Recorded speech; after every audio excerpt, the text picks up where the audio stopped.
Couple of days ago, India and Indians all over the world celebrated Deepavali, the garland of lights. Light is always symbolically compared to knowledge, eternity, so on. Also for happiness, peace, and traditionally in northern India, so people believe that Lord Sri Rama entered his kingdom back from the life of forest that he had to go for 14 years, and after killing the demon king and bringing his wife back. So the subjects of Ayodhya celebrated by lighting such beautiful lights around. So that is Deepavali. Let us pray that all ignorance be washed away, just like the darkness disappears in one go when a light is lighted. The same way, the mind may become purified, silent. You be able to achieve silence, and the knowledge may blossom and appear about your real self, about the truth of existence. Baba, today we were going to look at the concept of the mind in peace and happiness. And firstly, Baba, could we ask Babaji to please describe what he means when he uses the term mind? Generally, people know the mind by the thoughts and visions that are in the mind. Based on that, only everybody recognize. Like, my mind wants to do this, my mind wants to go there, it's my mind, like that it comes. But the actual mind itself is hardly bothered by people what it is. Because we easily get attracted to the movie, but don't bother about the screen at all and how it's projected, how it comes into existence, this movie. So the same way, mind is made up of consciousness and energy. Consciousness means wherever you apply your consciousness, just now which you call it as mind, means why I am using consciousness, the same mind, when all thoughts and visions can be cleared, make it dissolve or disappear, then what remains is the pure consciousness. It is from there that your existence consciousness also is arising. This you can realize only when you go deeper into meditation and you are able to clear all your thoughts and visions. When it blossoms as a pure consciousness, then you discover that is from where the I consciousness is arising. So that's what consciousness and energy combination. They are inseparable. They both are one. Because of the presence of energy, consciousness is able to be creative. It can create in itself what we call it as imaginations. Imagination is not an ordinary quality. It is a great ability of the consciousness to be creative. So this is what the first thing we need to understand about the mind. Thank you, Baba. Babaji sometimes uses a terminology, falsely imagined individual self. Could Babaji please explain that further? Yes, exactly. It's very true. Whereas the actual consciousness of existence is coming from this consciousness. When it is purified only, it is visible. As long as it is mind, because mind, the same consciousness has become mind and is preoccupied with its thoughts and vision imaginations. So it is unable to notice about that self-consciousness, existence consciousness that is coming from that self, that consciousness.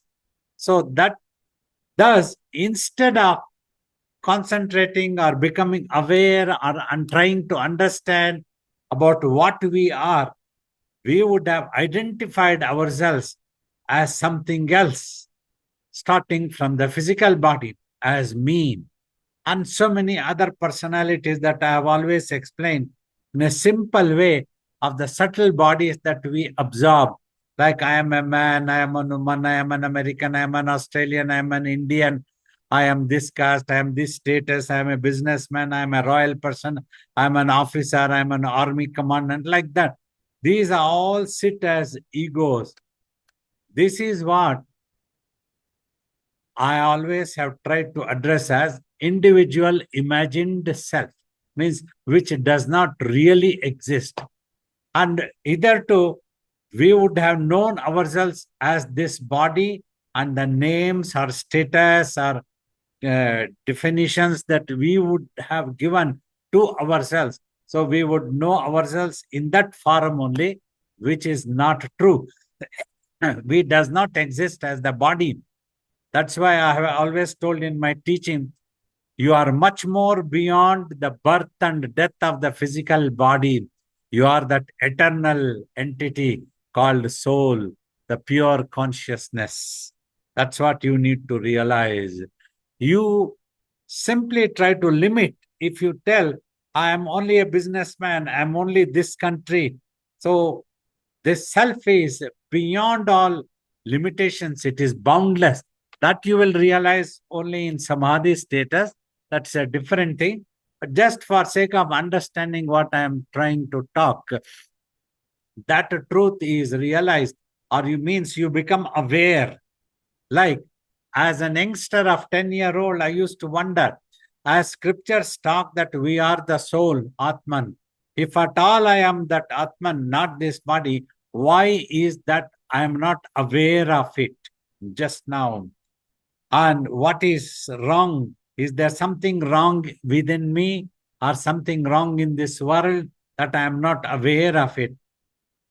So like you come and tell me, oh, you are the emperor, but I'm not aware. I'm only an ordinary man.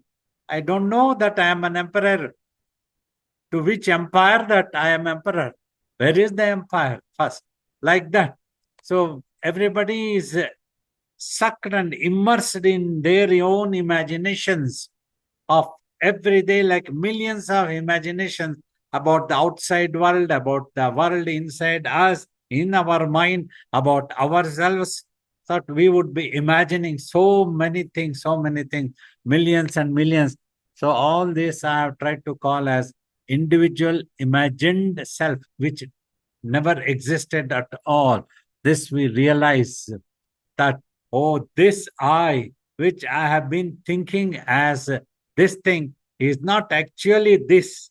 So this is that ultimate, boundless, all pervaded truth.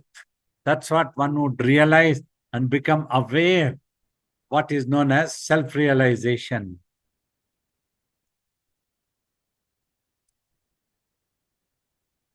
Thank you, Baba. Baba, what then is happening in the mind when we are unhappy? The mind is imagining things in an unhappy way, means it is dissatisfied about this world also. It imagines that I need to have a palatial bungalow. If that doesn't happen, the mind becomes frustrated and becomes unhappy, refuses to accept the truth that palatial bungalow could not happen for me because I did not have the necessary money. Like this, simply in everywhere, this is what happens. But the mind refuses to accept, thus goes into unhappiness, into frustration, dejection, or anger, all these things crop up within the mind. Why this is not happening? I wanted to achieve this. We put an effort. Say you sit for meditation. You want to see God or you want to see the self. Overnight doesn't happen. Millions of thoughts, torture and torture. They are keep coming. Why this happening? Why not that? Why I couldn't do this one? I had to do this one. I have this responsibility. Why this world is happening? And so on. Millions of thoughts when come, then frustration happens, dejection happens. Oh, meditation is not coming. So when I try to meditate itself, millions of thoughts are coming. They are torturing. That is making me unhappy. Finally, our imagination about a particular thing causes us unhappiness. If we can overcome that imagination and just accept it, like this world exists, neither you nor me created this world, at least for now. That's what we have to understand. The universe, the planets, galaxies, Milky Ways, black holes, everything is there. Just now, let us assume that we don't know really who created. But we have imagined this world must go like this. Means these things must happen in the world. Everybody has to live like this. They have to listen to me. If I wish, this thing must happen to me. If I wish to have a helicopter, chopper, I must have it. If I wish to have an aeroplane, I must have it. If I wish to have a kingdom, I must have it. If I want to be the most powerful person, I must have it. Like that, everybody try to imagine according to their practices. One tries to imagine only a chocolate or ice cream. Another tries to imagine to become the emperor of the world, powerful president of the world forever. I want to be the president of this country or this world. I need to have more countries coming together and I need to dictate terms to all countries. This is how you will all behave. So that is people's imagination. That's what they want to become. Thus, if it doesn't happen, their energy gets converted into frustration, unhappiness, anger, revenge. All these things crop up. Energy conversion happens one after another, one after another. When you are disappointed, thus disappointment gives you unhappiness. Then that unhappiness can get converted into an anger. So that is how then a revenge. How to do this? I will destroy the world. If I cannot use the oil, I will destroy the oil at all. I don't want anybody in the world to use the oil. So like that, one person can start thinking and pour out all the oil into ocean. Let this oil go waste. I don't want anybody to use it. See, one human being thinking like that. It is the same old story that we all read. Many of you would have read in books also. An old lady was there. She had a hen. In that village, every morning it used to crow. Then everybody would get up and go into their daily chores and attend to their duties. For some reason, somebody annoyed that old lady. They didn't give her anything that she wanted. So she got annoyed. This hen of mine, every day early morning crows.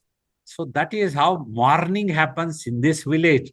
And then all these villagers get up. Now I must take away this hen somewhere else. And then I will see how morning will happen, how the sunrise will happen in this world. She thought that is how the people of this world keep thinking for themselves and for others also. She went. So after a few months, 5, 6 months later, she was curious, inquisitive. She could not live peacefully after that. She always used to think how those people of the village would be living now. Are they really getting up? Is there any early morning rays, sunrise is happening, not happening? Let me go and see how the darkness they are able to manage. She comes to the village with her hen. Everybody, she gets to see that people are working on the agricultural fields. She asks, how is that sunrise has happened in this village? Morning has happened. That man asked, what do you mean? I took away my hen from here. It used to crow and the sunrise used to happen in the morning and you all used to get up. I got annoyed and I took away the hen. Now, how is that possible that sunrise has happened? It's old foolish lady. If your hen doesn't crow, do you think sunrise doesn't happen? So that is how this world, we become unhappy, we get annoyed, we want to take a revenge unnecessarily. So these are all some of the reasons. That is how unhappiness happens in the mind when you are dejected, when your wishes are not fulfilled. You can become annoyed with God, you can become annoyed with your guru. You don't give me the lottery money, you are not a guru at all. You cannot be God because you are not giving me any gold chain or any gold rings. So you cannot be God. That is the definition one would like to give. This is the definition for God and Guru. Guru is ready to give you that knowledge and wisdom, which you don't have to depend on anybody, on any hen or crowing of the hen or any old lady or old lady's annoyance. You don't have to depend. That knowledge of the self, what you are actually. So these are some of the basic points what unhappiness means. And this unhappiness is totally, solely due to imagination of one's own mind. So then, Babaji, we are happy simply when the desire has been fulfilled. It's nothing more than that. That's what people imagine. And that is why they become unhappy also. Like I have told the children, a small kid wanting an ice cream. So if it gets the ice cream, it is very happy. If its mom refuses, no, your health is going to be affected and you are not going to eat the ice cream in this cold, you have eaten too much, enough. Then the child gets annoyed. In the same way, every wish, if it is not fulfilled, people get annoyed. So they get unhappiness. But actual happiness is not by getting these wishes fulfilled. That is what spirituality alerts. One full alertness is given. You cannot depend for your happiness on this universe, which itself is impermanent, including your own physical body. When a certain thing is impermanent, how can it give you permanent happiness? Like I used to imagine as a child of 12 years, if there is happiness, it must be there for 12 months, 24 hours at all times. Why is the fluctuation? Why sometimes unknown fear? What will happen tomorrow? Oh, my people have gone out. Will they come back safely? If any accident happens, anybody harms them, anything happens. So all these type of hundreds and millions of imaginations keep coming when our dear and near ones keep going. Then people become unhappiness. So I used to wonder, no, this is not the right happiness.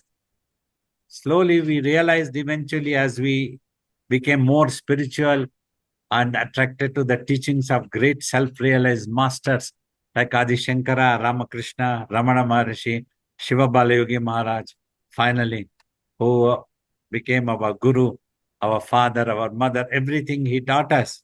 So that's how we realized happiness is when there is contentment in the mind.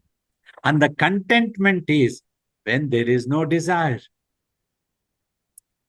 One time Swamiji was jokingly said, you know, if person becomes poor by desires, a person who doesn't have a desire, nobody can bend his head. No power can bend because he has no desire at all. He doesn't have a desire to live. He doesn't have a desire to own an empire. He doesn't have a desire to own anything. Who can bend such a power, such a person? Swamiji used to tell this great philosophy. A person becomes poor by desires. This was what he used to tell.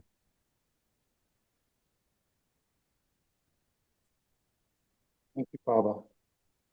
Babaji, we often seem to be settled into a state where we're not particularly happy, and we're not particularly unhappy. Is that what Babaji is referring to as peace, or is it something quite other than that? Yeah, a peaceful is, it is, you don't feel like having any desire. You don't feel that you need anything at all. It is composed at peace. So finally, you understand when your mind is peaceful, you have peace. This simple is the definition. If it is not peaceful, you don't have peace. It is the mind which experiences happiness and unhappiness. So if you have peace, that's what it is. There is neither desire nor that anything has been fulfilled. Means that's what in Bhagavad Gita, as it teaches, a Jivan Mukta is somebody praises me or somebody criticizes me. Either way, they cannot change my attitude, mentality, or anything. At all times, it is composed and at peace. Simply just to be happy, I don't need somebody to praise me. Simply that somebody thinks that by criticizing me, somebody can make me unhappy. They are fools. Like that. That state is what is real peace. And Babaji has often said that everything we do is aimed, either consciously or unconsciously, everything we do is aimed at being simply in peace and happiness. Is that correct, Baba? Yeah, definitely. Even in this world also, everybody knowingly or unknowingly are looking for happiness, peace and happiness. People sometimes misunderstand peace is not enjoyment, peace as dry, not at all. A real peace is the real enjoyment. It gives happiness. It keeps you always beautifully into yourself. And there is no such dryness or loneliness or low feeling. All these are not at all peace. That means the mind is missing something. It is trying to fool itself. So this is what happens. And also I have told, mind doesn't stop by anything of this world. You try to give anything, it will start asking something else or more. It never gets satisfied. Like the beginning after my tapas, this was what the example I used to tell people when I used to give talk. You own a bicycle, your mind goes into craving that you want to have a motorbike. If at all you get a motorbike, then your mind will go into a craving of owning a motor car. And then you want to have a helicopter, you want to have a aeroplane of your own. So like that, there is never ending, one after another. If at all you get, then the anxiousness that you should not lose that and you want more. You have $1 million as your property. Mind keeps thinking, if another couple of $1 million was there, I could have done this, I could have done that, I could have been more happy, I think. If at all that comes by your efforts or somehow, then your mind will not stop. It will start thinking, oh, I need to have more, at least 10 million. 2, 3 million imagination was there. Once the 3 million happened, now the imagination grows. You want 10 million. Like that, people go on imagining. Because in this 50 years of my life in my guru's monastery ashram, I've seen people, very rich people, who are millionaires, always lamenting that they don't have enough money. They needed more. Where do we have the money? So much of expenses are there, and we need much more money. We need some more property. They have bungalows, plots of land in every cities of the country. Still, they keep craving for some more. They want to own another thing. If we can give this, also they would like to own it. Like that, there is no end. Human cravings keep going and going, growing and growing. Growing, what the word I am using. So that is how you never have contentment. If the contentment is not there, the peace never comes. Contentment is the most elusive thing for human beings, particularly humanity. That's how I always kept recollecting, reading in a science magazine also. Earth always have had and will have enough resources to meet the need of humanity, but not its greed. So my guru used to talk of 12 bananas. Familiar, all of you are familiar with that I have spoken. How much you are going to eat? Eat 4 bananas, eat 6 bananas. At least 5, 6 bananas you try to give it to others. If you want to have everything, then conflict will happen. Somebody else also will come to snatch. He is also hungry. So this is what happens in this world. The world is always into conflict.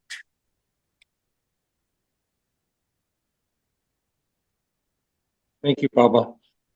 Baba was trying to rake up some of the questions for this session. I was thinking back to a question I asked Baba when I first met Babaji, the first or second visit that he came. Baba, it might sound a bit disrespectful, but Baba, when he answered it the first time, was very gentle. If I could ask this question again, please. It's not meant to be disrespectful.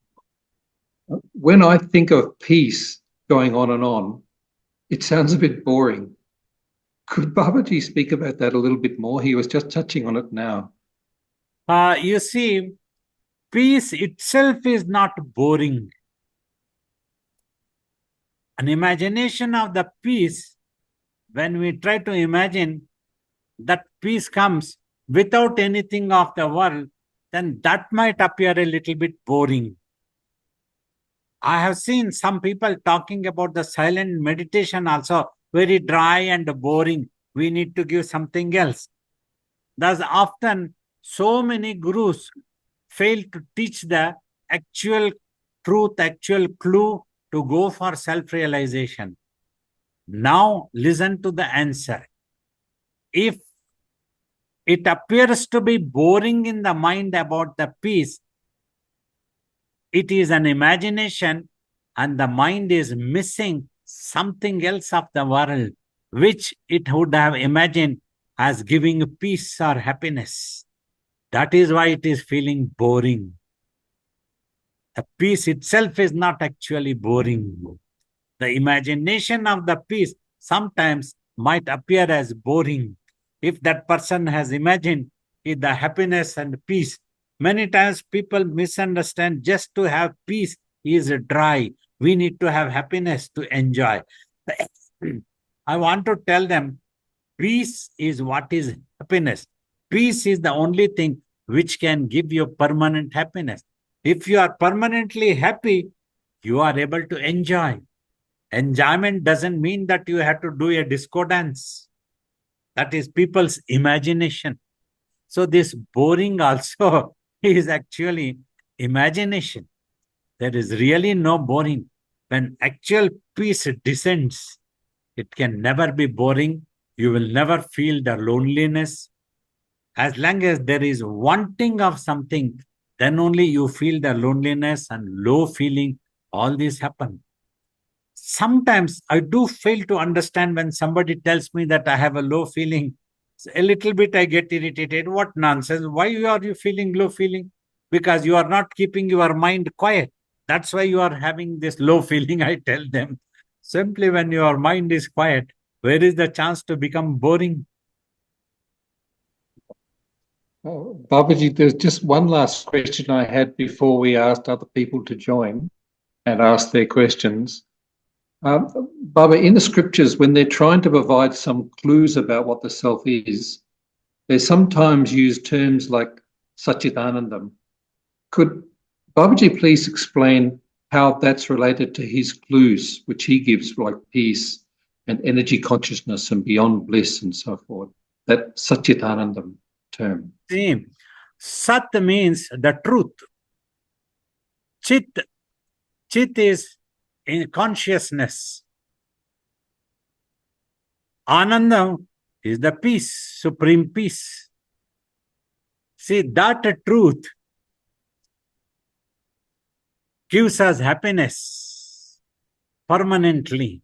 This is the simple meaning you need to understand. When in your consciousness, you adopt that truth, means that is what meditation. That's what when you are trying to achieve silence in the mind, you are trying to adopt the dhyana, the meditation, the attention to that truth. That is how it will be revealed. That is why the master is asking you to just watch in between eyebrows, just achieve silence first. As long as your mind is filled with imagination, you don't understand the essence of silence or quietness, serenity, and peace. Since 50 years, I'm in this ashram, right? For many years, I used to be alone. Now, at least few people are there. That's different.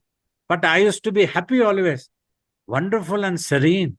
But many devotees who would come evenings for an arati and then go away, they used to wonder, my God, this is such a serene and lonely place. How can you stay in such a place? You don't feel bored. Don't feel like going to the city. Don't feel like going to this place, that place. Just a few days ago, a boy was sitting with me asking question that he said he has little bit of money, but he wants to go around the world. I said, you want to go around the world, you will finish this money, then what will you eat? Keep this in the fixed deposit. From the interest, if you can go around, go anywhere else. He laughed, no, that money would not be enough from the interest. Babaji, I will have to spend this. But at the same time, I don't want to spend also, because once I spend, then I won't have any money. So you are in a dilemma, double standard idiot. I scolded him. What is this nonsense? Then he asked me, do you think that I should not go around the world? I am not telling anything. You can go around the world, but you need to have money, which you can spend. You cannot eat the cake and have it too. You should be able to spend it. If you have such a money, then go. Oh, no, Babaji, you also go around the world, he said. I do go around the world. I go to America, I go to Australia, but I have not seen any places of interest that which you imagine. I go to a place where our hosts make me stay in the host's place. From there, they take me to the venue. I just do my job, teach meditation, give a small talk, initiate people into meditation, answer the question, then come back to the home of my host. So more than that, I don't know what is Washington, what is New York, what is this, what is that, I don't know. You don't ask me to explain what are all there in New York. Don't ask. Some people have asked, have you visited United Nations building? Okay, no. Oh, you have not. You keep going to New York every year. Okay, that is not the purpose to see United Nations that I go to New York. I just go to New York because people invite me who want to learn meditation. I just do my job. That is how I said ki Shukra Maharshi also told Janaka Maharaja, I was going around your town of Mithila, but because my mind was on the candle that it should not fall down, I did not say anything of this Mithila city. At the same time, I live. I don't go. Don't imagine that you want to go to Switzerland, that Baba also goes to America for that purpose. Your purpose will be different. My purpose will be different. This is a philosophy actually. For what purpose you go? I have told in my talks also, years ago once, Swamiji took one boy from here to Bangalore. After staying there 1 or 2 months, he came back. He was talking to me, sir, now I understand why people go to temples. I said, why do they go? He said, they go to see girls. Imagine all the way you go to Bangalore and go to a temple and all that is visible is only a girl. There is deity, there is divine. So you come to the ashram, you want to have darshan of the Guru, but instead of that, your mind is looking for something else. So that is how people get cheated, looking happiness in something else, which is not going to give you permanent happiness, And that's why the mind doesn't stop. You watch, if at all you get, but you don't get happiness, you will look for something else. You are not satisfied. The world never gives you satisfied. Story of Yayati, who wanted youth back when he was cursed to become an old person. His son Puru becomes ready to give his youth. That was the boon that he gets. But after going through in the youth forum, then finally he gets vairagya. This body is not going to give us happiness or peace. Indulgence will never give us contentment and satisfy. Yayati realizes, comes back and gives that youth to his son back and crowns him as the emperor and retires to forest to meditate. So one day to every soul this realization will come. If not today, tomorrow, another life, it will come. So this is the truth actually of the peace and happiness. Thank you, Baba. Babaji, would it be okay to open up to other people's questions now, if Babaji has time, please? Yes, definitely. We can take the questions. Namaste, Babaji. Yes, please. Today today my meditation was exactly the way you said it would be sometimes when the mind is over chattering. So my question is, I know the mind is scaring me, creating all these anxieties and worries. I'm traveling to India, and so the mind is scaring me. What if? What when? So I could not sit in meditation. Does it require one to do longer meditation in order to jump this troubling mind? Yeah, a regular meditation sadhana can help you to keep the mind in the present now. Otherwise, the mind is brooding about past, is anxious about the future always. We have told past is meant to learn lessons so that you do not repeat such mistakes. More than that, there is no point in brooding because the past is not going to come back under any circumstances. No such technological thing is there. And the future, you can plan for future, no problem. But don't have to be anxious about the future. You have to work out in the present. Say, for example, you are going to India. You have to work out in the present. You have to find a flight, book the ticket, and board the plane and travel. During traveling, you have to rest sufficiently. You have to eat your food. And then when you reach India, you will get to see the things. For that, you prepare, be prepared. That's what spirituality teaches, to face the moment, ready to face the moment. So that is what is important. Even Sri Krishna tells Arjuna, nobody knows the result of this war, but you have to do your duty. If you do your duty, you might win. So that is how, if you practice meditation, this mind will always gets neutralized into the present and you will find your But peace. but I wake up in the middle of the night and I get anxious, and so what do I do at that time? At that time, try to remember the divine name, some mantra, or some devotional music if you are unable to sleep. So this is one thing is important. If meditation appears to be a bit difficult to sit silently watching, it can be torturesome. So other type of exercises like listening to devotional music, or you yourself try to sing whichever tune that is possible. Surah, Besura, anything is no problem. God will not mind. You can keep singing. Like that, you can keep your mind busy at least. Mhm. Okay. Wonderful. Thank you. Namaskar, Babaji. Yes, So please. on the current topic, I was reading like Ashtavakra Gita, and probably I don't remember the verses correctly. So chapter 1, verse 6, it says, "Virtue and vice, pleasure and pain are of the mind, not of you. You are neither doer or enjoyer."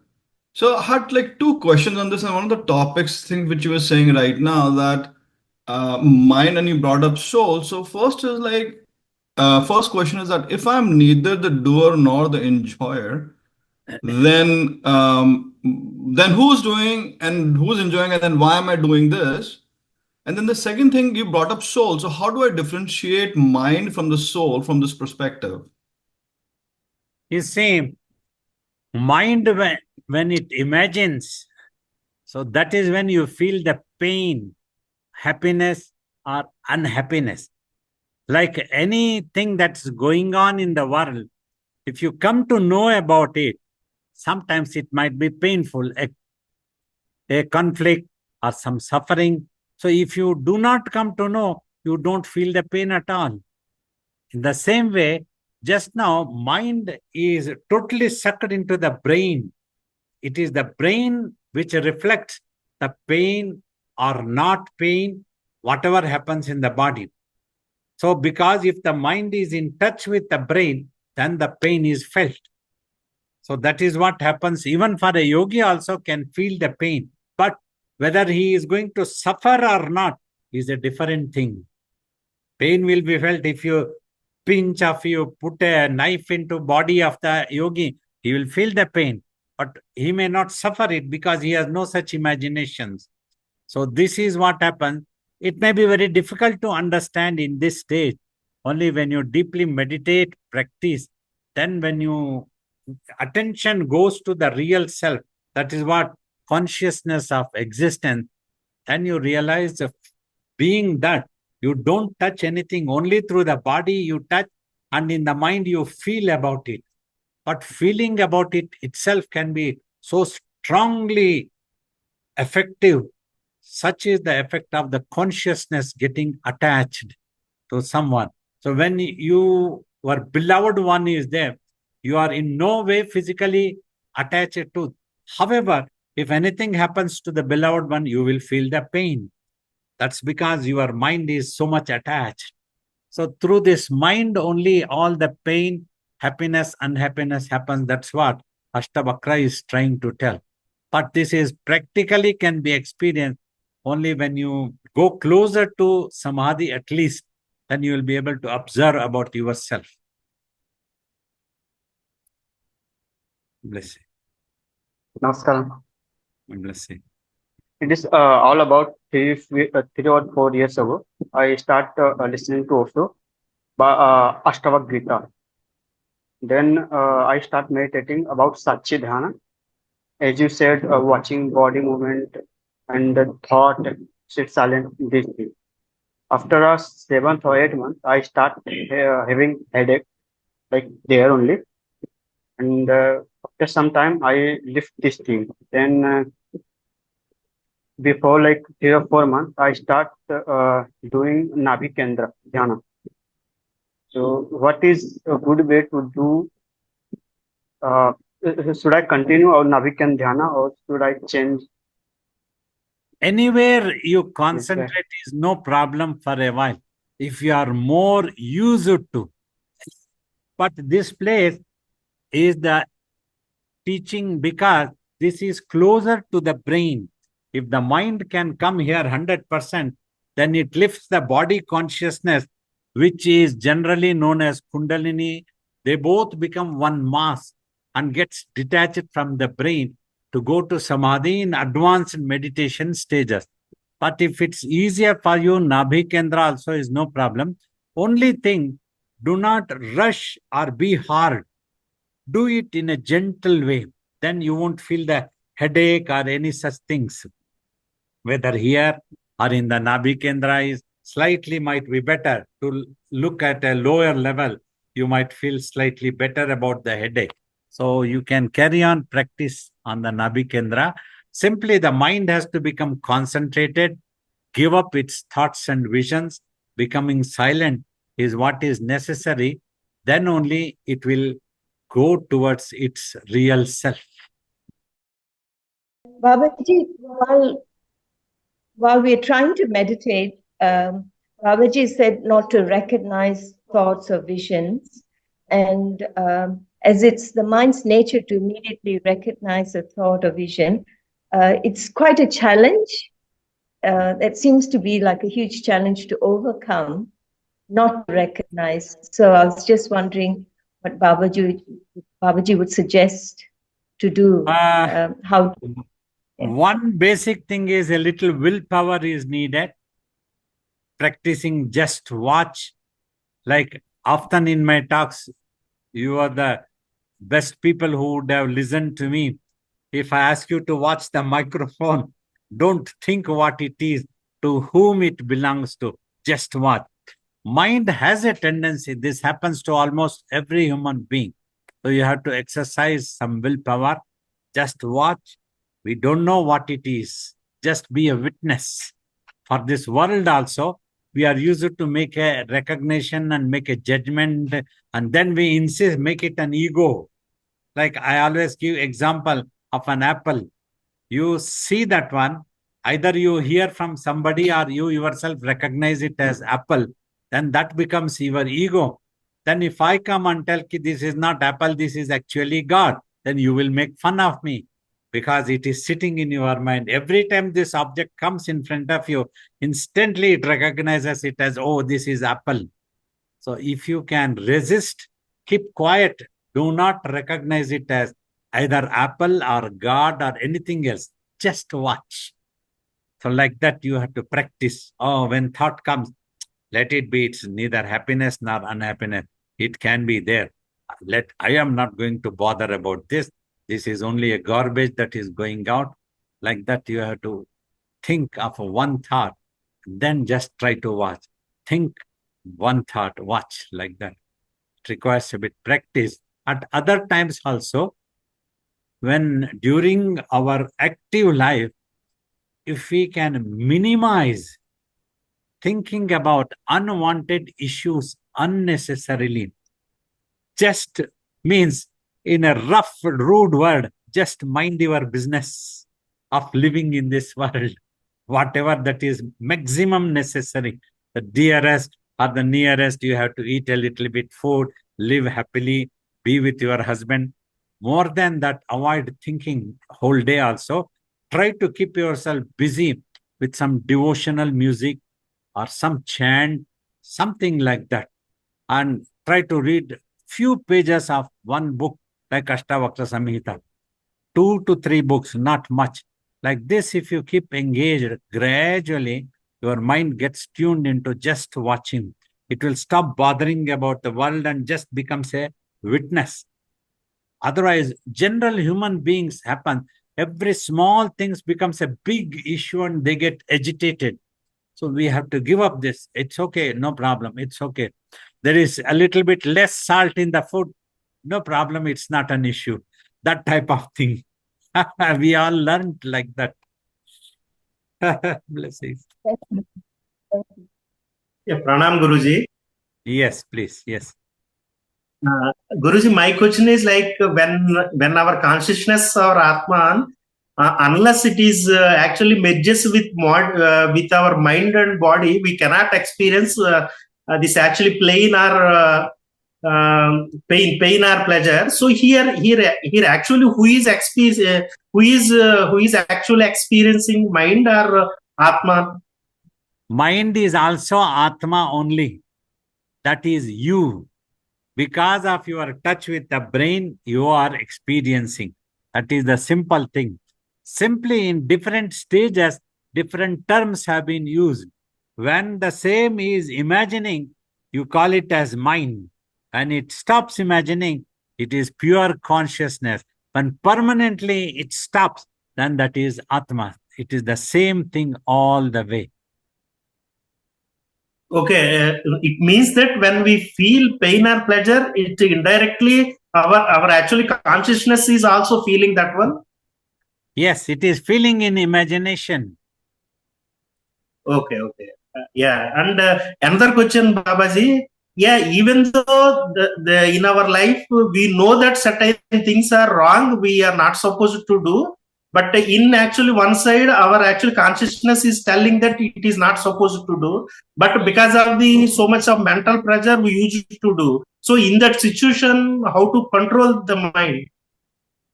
It is the habits. when you are habitually, you end up doing. That's what is known as swabhava, nature of a person. Shri Krishna tells Arjuna, I know I am teaching you all this, but when you come to action, you are going to do according to your swabhava. You have to be very careful. So this you can overcome by a practice of regular meditation only. That is the practical class. That is why spiritual exercises are also told. Other times also, try to listen or sing devotional things, music, and some chant of name of the divinity. This can divert the attention of the mind and helps it to remain concentrated or meditated towards divinity. Then it slowly gives up, is getting pressurized. Then means your willpower increases. Nobody will be able to pressurize you. Eventually, you will be able to see the truth quickly. Okay, Pranam. Thank you, Babaji. I believe I asked this before, but I just felt just asking any insight right now about when I'm living with somebody who suffers a lot, who is very confused, and no matter what, persistent. So just what's coming. Thank you. I understand. This thing happens to any human being. It can happen. When your beloved one or somebody dearer to you is suffering, it affects the mind. Only strong meditation, tapas, all these things can be helpful to overcome such a thing. So continuously you undertake some exercise. Listen to divine music is a very good therapy for mind control. So that means finally you will realize whatever physically you can help somebody dearer to you if they are suffering, that is good thing. You can pray for them. But more than that, just by worrying or getting affected, you cannot help anybody. This is what we all need to realize. This is what I teach. You can help the world. Whoever is suffering, you can always feel for them and try to help them. But simply by worrying, you cannot help anybody. This is what the teaching we try to give. Bless him.